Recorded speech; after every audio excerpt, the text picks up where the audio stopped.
Hey guys, so I wanted to do a Tuesday tip today on what we do when things just aren't going perfectly smooth in our homeschooling day.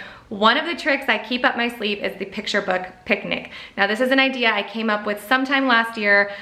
We had some frozen pizzas in our freezer and tensions were high. It was a Friday that we were supposed to go to a co-op, but for some reason we didn't. And so I just thought, okay, I've got to come up with something fun, fast here.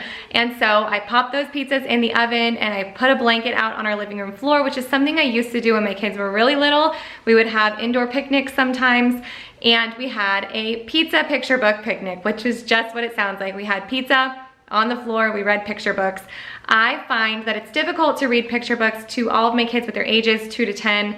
My 2-year-old especially wants to be all up in it. My older kids still enjoy hearing picture books, but because of the trouble that it can be sometimes, and because of our main focus on being like our chapter book read alouds, I just don't get around to picture books as often. And yet, if you were to go back to the beginning of our homeschooling journey, our love for picture books and our enjoyment of reading them together as a family was the driving force behind us choosing 5 in a Row as one of our main curriculum when our kids were so much younger.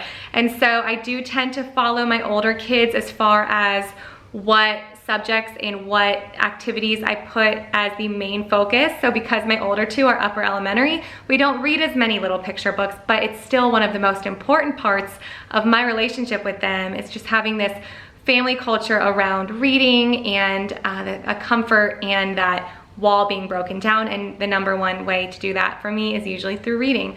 So what we do, I try to not plan it too much because then I make it a thing in my head, try to make a craft or an organized snack or something. But what I do most often is we will pack up a backpack. I love this carrier bag, this backpack carrier cooler that I'm showing you in the video right now. I'll link this below. We'll pack it up with some snacks and we'll get on our bikes and we will drive down to grandparents' houses. Both my kids' grandparents live in the same side of town as us, so we can easily bike over there, or we'll go to the community park.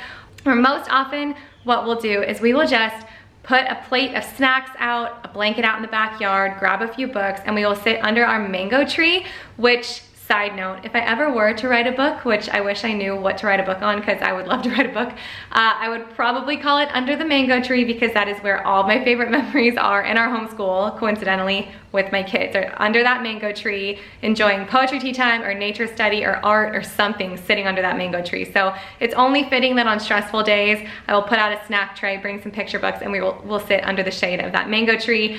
But we'll just sit there and read picture books. It helps my kids focus, especially my toddler, to be out of our normal arrangement, to be outside or to be, you know, in a different room on a blanket. It just changes her focus and attention span. And then the same thing for my older kids, honestly, and for myself. If we're inside, I'm more likely to be like, all right, everyone sit around, I'll read a book. But if we go outside and we have like 5 or 6 books, I'm probably gonna read all 5 or 6 books. So I hope that was helpful. Just a simple little tip if you're having a rough day or if you're looking for a way to implement more picture books into your homeschool. Give this video a thumbs up if you enjoy these Tuesday tips. I always say it, but I wish I did these more often. I will try to do these more often, and I will see you guys soon. Bye, happy Tuesday.